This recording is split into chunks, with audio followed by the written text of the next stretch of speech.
Have you ever wondered why so many men seem magnetically drawn to women who don't follow the script of docility, submission, or predictability?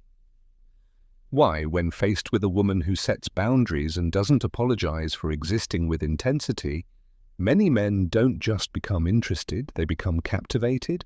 Maybe the answer doesn't lie in her attitude, but in what that attitude awakens within them. Carl Jung said that everything we find fascinating in another person is actually a mirror of what our soul longs to integrate. And in this case, what men see in bad women is the reflection of the freedom they themselves never learned to cultivate. But what really is a bad woman? Is she the one who manipulates, plays games, or causes harm? Or is she simply the one who dares to be whole, even if that means making others uncomfortable? Society has taught for centuries that the ideal woman is the one who pleases, waits, adapts.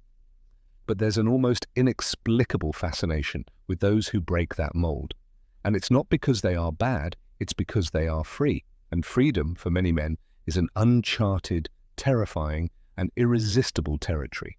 When a woman doesn't bow down, she becomes a mirror reflecting the weakness of someone who always needed to dominate in order to feel strong. That's when the game changes. The man, unconsciously, faces an archetype that challenges his ego, a woman who doesn't depend on him, who doesn't need his validation, who isn't afraid to walk away.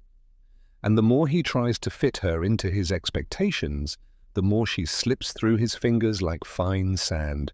This is not a game. It's a symbolic dance between power and vulnerability, between desire and fear, between the old model of masculinity and the new awareness that is starting to emerge. Jung would call this a confrontation with the shadow, the moment when a man is forced to face the parts of himself he never wanted to admit. And that's why he comes back, even when he swears he won't, even when he tries to replace her, erase her, forget her. Because what he felt beside that woman wasn't just passion. It was confrontation. It was awakening. It was an unspoken invitation to grow, to stop being a boy and become a man. And that, no matter how much it scares him, is also what draws him the most. The bad woman is not bad. She is a mirror, a boundary, a compass. She marks the beginning of the end for an ego he can no longer sustain, and the beginning of a new man he doesn't yet know how to become. So if you've ever been called difficult, cold, or too intense, understand, maybe you were just the first woman to show him that true love is not submission, it's revolution. And that even if he never admits it out loud, his body, his gaze, and his silent returns will always confirm it. Because a woman who awakens a man is unforgettable. She leaves a mark on the soul. She becomes the breaking point between who he was and who he might finally be ready to become.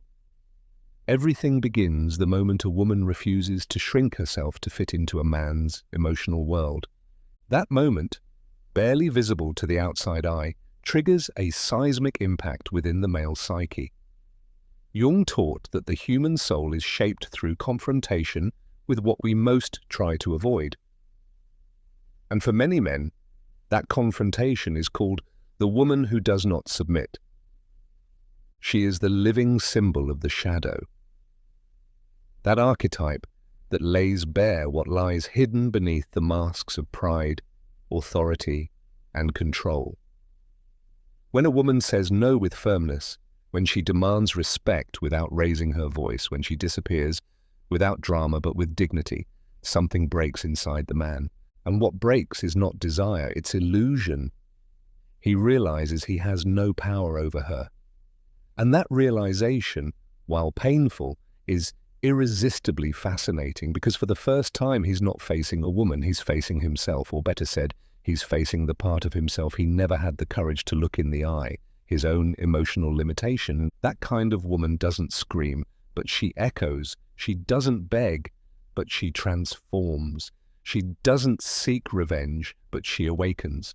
And that's why her impact doesn't end with her presence. Her absence speaks louder than words. When she leaves, she doesn't just take her body, she takes the mirror. And without that reflection, he feels lost, without direction. Jung explained that true love is not the one that fills you, but the one that exposes you. And by exposing the raw truth of an emotionally immature man, that woman becomes, without trying, the starting point of a new consciousness. But that connection is not easy to recognize. Many women wonder, why does he approach me so intensely and then pull away as if he's afraid of me? The answer lies in the fear of transformation itself. Loving a free woman requires that a man renounce domination, inflated ego, and the need for control. He would have to deconstruct himself. And that hurts. That's why he runs, why he denies, why he tries to replace her. But nothing fills the space she once occupied, because it wasn't just a romance, it was a revelation. It was in the encounter between his ego and her essence that the beginning of an emotional journey was born, a journey few men have the courage to follow through to the end. But those who do are never the same again. And even if they never return, even if they never admit it, that woman will forever remain the memory of who he could have become if he had chosen to grow. There exists an invisible tension between what a man feels and what he's willing to face. When he stands before a woman who doesn't surrender, he's hit by a sensation he doesn't know how to name, a mixture of desire, frustration, and silent rage. It's not rage toward her, it's rage toward himself, for realizing that all his tools of seduction, emotional manipulation, and empty promises are useless here. Jung said that the ego becomes desperate when it cannot control what it desires, and that's exactly what happens. The man desires that woman with the intensity of someone wanting to possess her, but he's faced with the impossibility of dominating her. In that moment, the emotional game reaches its peak, not as a battle between two people, but as a confrontation between his ego and her soul. She represents everything he doesn't understand, yet is deeply intrigued by. Her independence challenges him, her calm destabilizes him, her absence crushes him. And he doesn't understand why. After all, she didn't beg, didn't humiliate herself, didn't ask for scraps of attention. So why does he feel so disturbed? The answer lies in the unconscious, where her image fuses with everything he's always feared, being unmasked.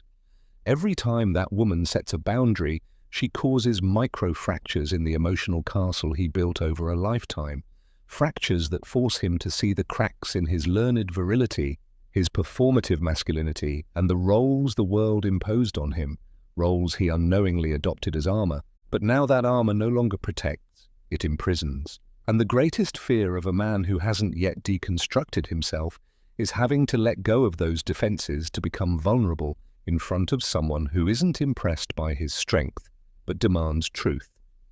The tension grows because deep down he knows he can't fool this woman. She sees him completely. She sees his excesses and his silences, his attempts at control and his fragilities disguised as indifference.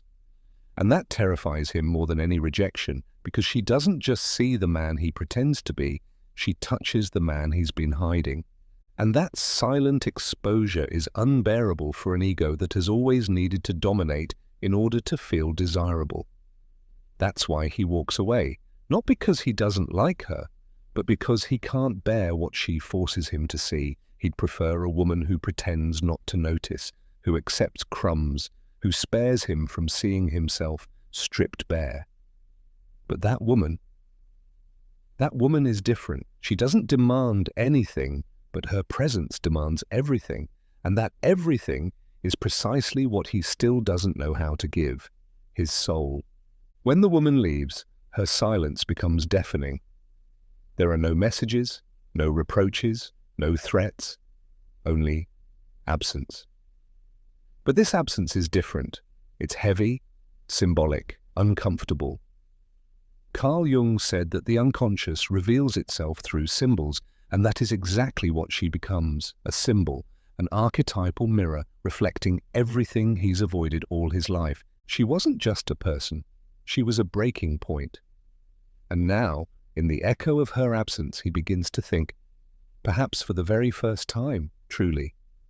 Pride tries to resist, comes up with excuses, rationalizations, feeds the internal narrative that she was the one who overreacted, who expected too much, who was cold.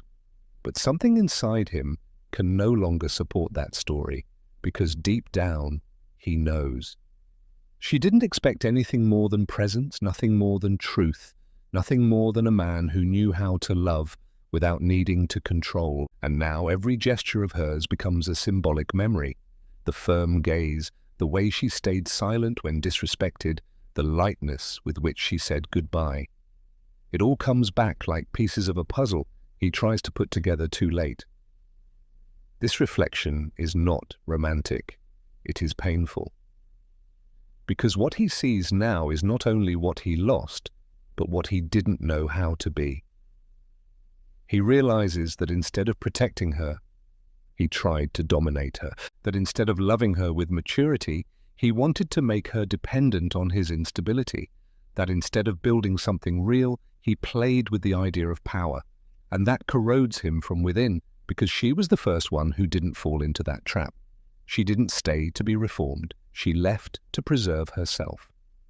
At that precise moment, many men go into crisis because the ego can no longer sustain the illusion of emotional superiority. He sees that instead of being strong, he was immature, that instead of being desirable, he was predictable, that instead of being brave, he was small. And that realization, when genuine, opens a crack in the psychic armor, a crack through which the light begins to enter.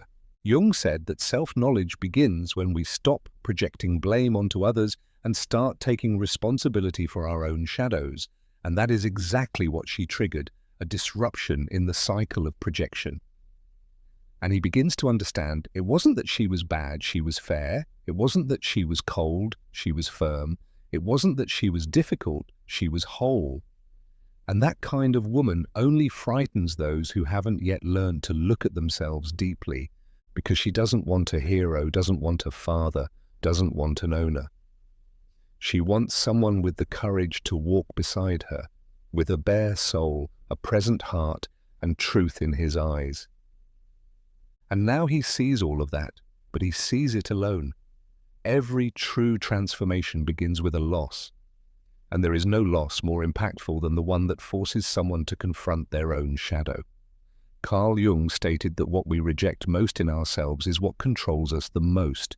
And when that man loses the woman who didn't bend, the woman who confronted him with silent gestures and a steady presence, he begins to feel on his skin what he always avoided feeling, the emptiness of his own emotional immaturity. It's not her absence that hurts, it's what she unearthed within him. And that pain is the beginning of something new. Little by little, the defenses begin to crumble. Rage gives way to shame. Avoidance gives way to longing. Pride gives way to reflection. And where there once was armor, now stands a man stripped of the illusions that kept him safe, but far from his own essence. The woman he called difficult was, in truth, the only one who saw beyond his facade, and it's that gaze that begins to transform him, not because she tried to change him, but because she forced him to see himself. And truly, seeing oneself is an experience that transforms forever. It's not a beautiful process. The soul bleeds, the ego writhes, the mind desperately tries to return to old patterns, but it can't, because the experience of having known a whole woman creates a new internal standard. After her, all others seem pale, because none of them silently demand that he rise. None so delicately expose the wounds he's hidden his entire life. None reach so deep.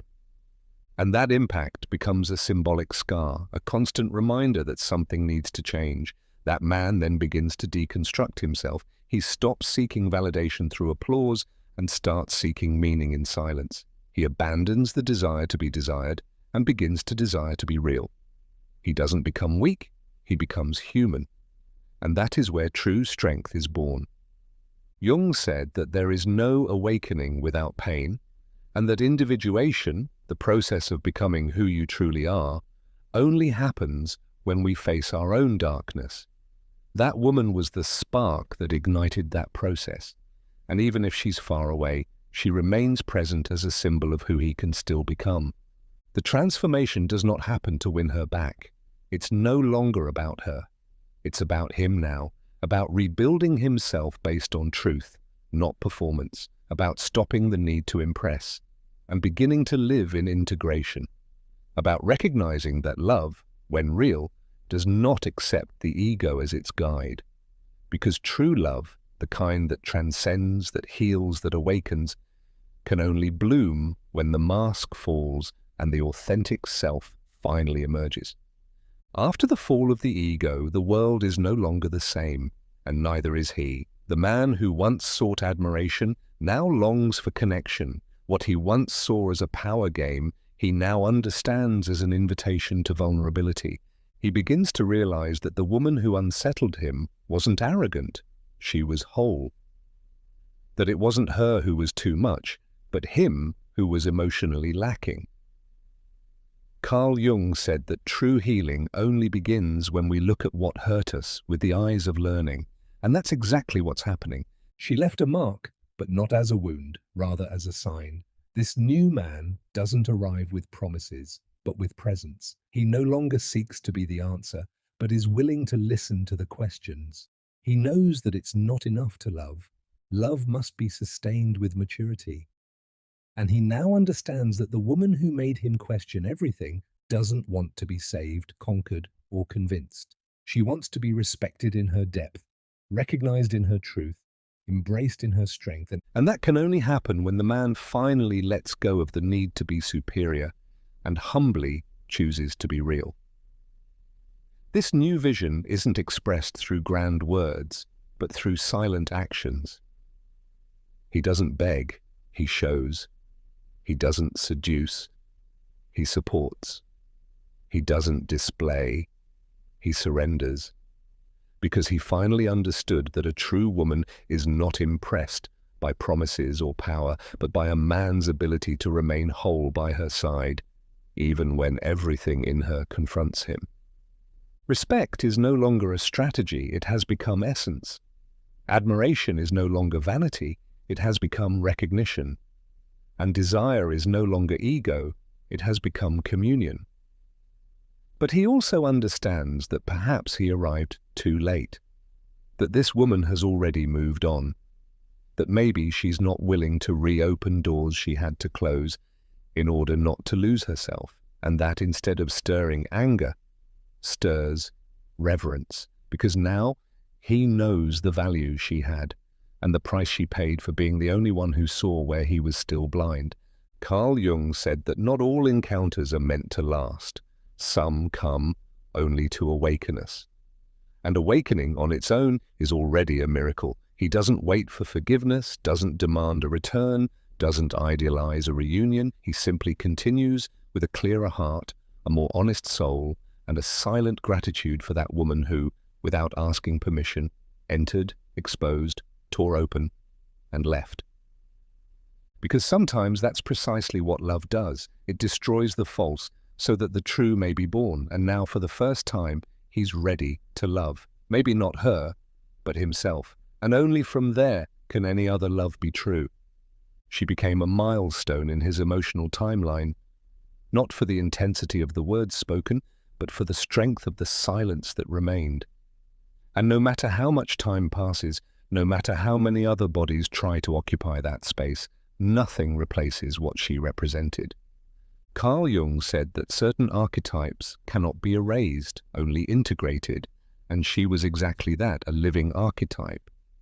The embodiment of the woman who didn't come to complete him, but to deconstruct him, who didn't appear to console, but to provoke, who didn't arrive to fill the emptiness, but to show that it existed. He may try to forget, rationalize, move on. He may dive into new stories, new voices, new presences, but none will be her, because she wasn't a phase, she was a mirror. And the mirrors that reveal us are never forgotten, even when they cause pain, even when they strip us of vanity, superiority, and control. He knows it. The woman he tried to tame was, in reality, the beginning of his liberation. And though it took him time to understand, it finally made sense. She wasn't difficult, she was necessary. Her image doesn't arise as nostalgia, but as awareness. When he hears a phrase, she used to say, when he feels an emptiness in his chest with her name, when he recognizes in someone else what he has never found again, he understands. He understands that not all pain is loss. Some are seeds she planted unknowingly, which now bloom in his small decisions, in the way he listens, in how he respects, in how he gives of himself. She was the last woman of the stage in which he was still asleep, and the first woman he saw with the eyes of awakening. And he will never openly admit it. Maybe out of pride, maybe out of respect, maybe because he knows she no longer fits into his present. But deep inside, in the most intimate corner of the soul, where masks no longer reach, he keeps that secret like someone guarding a relic. She wasn't just a woman, she was a revelation, the embodiment of what he could have experienced if he had been ready. And now that he is, he understands that some encounters aren't meant to last, they're meant to leave a mark. The woman he once called bad was, in truth, simply authentic. And truth, when one isn't prepared for it, is frightening. But once awakened, it transforms, and even if their paths never cross again, what she stirred within him will continue to resonate, because there are women who pass through and there are women who awaken. And she was the awakening he spent his whole life pretending he didn't need. There are encounters that don't fade, they remain. Not because of force, but because of depth, like footprints etched into the soul. They don't scream, but whisper through the days. And when silence falls, it's there that their traces reveal themselves most clearly. The woman who was once called bad was never the opposite of love. She was its portal. The one that demands courage to cross and humility to understand. She didn't destroy the man she met. She revealed what within him was not yet true. And for that reason, even in silence, she continues to transform him. Within him now exists a new way of listening, a new gaze, a new sense of presence. He is no longer dazzled by games. He no longer gives himself to superficiality. He no longer seeks to hide behind masks. Because by touching the edge of his own ego, he discovered the beginning of his soul.